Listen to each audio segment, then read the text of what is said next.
Redmi அவங்களோட K சீரிஸில் K60 Pro, K60 and K60E அப்படிங்கிற 3 ஸ்மார்ட் ஃபோன்ஸ் லான்ச் பண்ணியிருக்கிறாங்க. K60 Pro பற்றி டெடிகேட்டட் வீடியோ நம்ம சேனலில் ஆல்ரெடி போட்டிருக்கேன். நீங்கள் இன்னும் இந்த வீடியோ பார்க்கலன்னா மேலே ஐ பட்டனில் கார்ட்ஸ் கொடுக்குறேன், அந்த வீடியோ ஃபஸ்ட் செக் பண்ணிக்கோங்க. இன்றைக்கி இந்த வீடியோவில் K60 and K60E எப்படி இருக்குது, இந்த ஃபோனை பற்றி என்னோடய ஒப்பீனியன் என்ன அப்படிங்கிறத இந்த வீடியோவோட லாஸ்ட்டில் சொல்கிறேன். ஸோ வீடியோவை ஸ்கிப் பண்ணாமல் கடைசி வரைக்கும் பாருங்கள். டிசைன் சொல்லும்போது K60யும் சரி K60Eயும் சரி கிட்டத்தட்ட சேம் டிசைன் தான். ஃபர்ஸ்ட் நம்ம பார்க்க போகிறது Redmi K60. K60யோட சைஸுன்னு எடுத்துக்கிட்டிங்கன்னா 6.67 inches. இங்கே AMOLED பேனல் யூஸ் பண்ணியிருக்கிறாங்க. அண்ட் ரெஃப்ரெஷ் ரேட்னு எடுத்துக்கிட்டிங்கன்னா அங்கே 120 Hzக்கான refresh rate and touch sampling ரேட்டும் பார்த்திங்க அப்படின்னா இங்கே 480 Hz கொடுத்துருக்குறாங்க. ஸோ நல்ல ரெஸ்பான்சிவான டிஸ்பிளே தான் இங்கே யூஸ் பண்ணியிருக்கிறாங்க. அண்ட் அது மட்டும் இல்லாமல் இந்த டிஸ்பிளேக்கு HDRோட 10+ சப்போர்ட்டும் இருக்குது. கூடவே பீக் பிரைட்னஸ்னு எடுத்துக்கிட்டிங்கன்னா இங்கே 1400 nits வரைக்கும் போகும்னு சொல்லியிருக்கிறாங்க. ஸோ டேரெக்டான சன்லைட்டில் கூட எந்தவித கஷ்டமுமே இல்லாமல் ஈஸியாக இந்த டிஸ்பிளே உங்களால் யூஸ் பண்ண முடியணும்.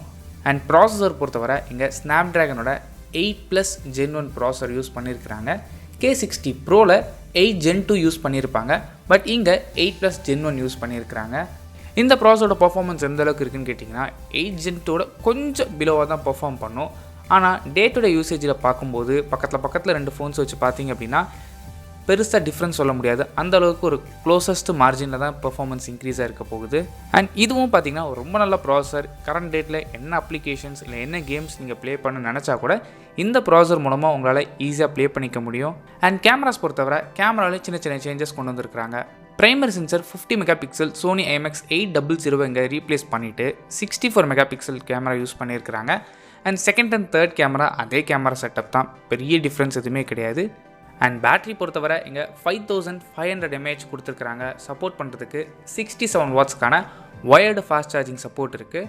K60 Proவில் உங்களுக்கு 120 வாட்ஸ்க்கான சப்போர்ட் இருந்தது, இங்கே 67 வாட்ஸ்க்கான ஒயர்ட் ஃபாஸ்ட் சார்ஜிங். அண்ட் ஒயர்லெஸில் எந்தவித சேஞ்சஸுமே கிடையாது, அதே 30 வாட்ஸ் ஒயர்லெஸ் சார்ஜிங் சப்போர்ட் தான் கொடுத்துருக்குறாங்க. அண்ட் K60க்கும் K60 Proக்கும் டிஃப்ரென்ஸ் பார்த்திங்கன்னா இவ்வளோ தான். மற்றபடி எல்லாமே சேம் ஸ்பெசிஃபிகேஷன் தான். அண்ட் K60E கூட கம்பேர் பண்ணும்போது கிட்டத்தட்ட அதுவும் சேம் ஸ்பெசிஃபிகேஷனாக தான் கொடுத்துருக்குறாங்க. ரொம்ப பெரிய டிஃப்ரென்ஸ்லாம் இங்கே எதுவுமே கிடையாது. என்னென்ன சேஞ்சஸ் அப்படிங்கிற சைட் பை சைட் சொல்கிறேன். இங்கே ஃபஸ்ட் ப்ராசஸரை சேஞ்ச் பண்ணியிருக்கிறாங்க. ப்ராசஸர் இங்கே MediaTekோட Dimensity 8200 ப்ராசஸர் யூஸ் பண்ணியிருக்கிறாங்க. இந்த ப்ராசஸர் எந்த அளவுக்கு பர்ஃபார்ம் பண்ணுன்னு கேட்டிங்கன்னா ஒரு Snapdragon 870 அளவுக்கு இந்த ப்ராசஸர் பர்ஃபார்ம் பண்ணும். இதுவும் நல்ல ப்ராசஸர் தான். கரண்ட் டேட்டில் ஓரளவுக்கு எல்லா அப்ளிகேஷன்ஸுமே இந்த ப்ராசஸரில் ஹேண்டில் பண்ண முடியும். அண்ட் கேம்ஸ்னு எடுத்துக்கிட்டிங்கன்னா இங்கே உங்களால் ஹை அண்ட் கிராஃபிக்ஸ் கேம்ஸ் கூட ஈஸியாக ப்ளே பண்ணிக்க முடியும். அந்த ஆப்ஷன்ஸும் இங்கே அவைலபிளாக இருக்குது. அண்ட் கேமராஸும் இங்கே சேஞ்ச் பண்ணியிருக்கிறாங்க.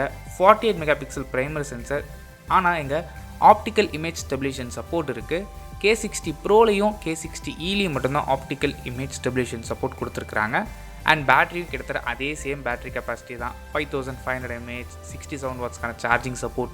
இது எல்லாமே கிட்டத்தட்ட சிமிலராக தான் கொடுத்துருக்குறாங்க. அடிஷ்னல் ஃபீச்சர்ஸ்னு பார்த்தீங்கன்னா இந்த 2 ஃபோன்ஸுமே 5G ஃபோன் தான்.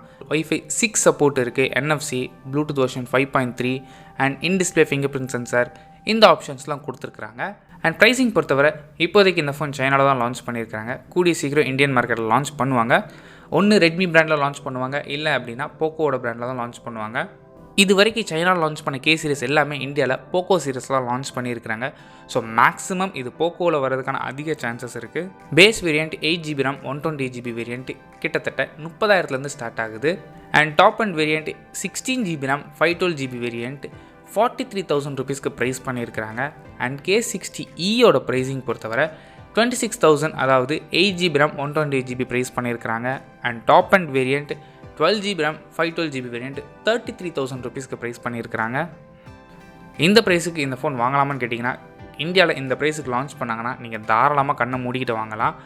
அண்ட் K60யோட ப்ரைஸ் கிட்டத்தட்ட ஒரு 35,000 ப்ரைஸ் பண்ணியிருந்தால் கூட இந்த ஃபோனை நீங்கள் தாராளமாக பர்ச்சேஸ் பண்ணலான்னு சொல்லலாம். பிகாஸ் 8+ Gen 1 அவ்வளோ கம்மியாக இந்த ப்ரைஸில் கிடைக்குது அப்படிங்கும்போது நீங்கள் தாராளமாக அதை கன்சிடர் பண்ணிக்கலாம். அண்ட் அவ்வளோதான் இந்த வீடியோ பிடிச்சா லைக் பண்ணுங்கள், கமெண்ட் பண்ணுங்கள், ஷேர் பண்ணுங்கள்.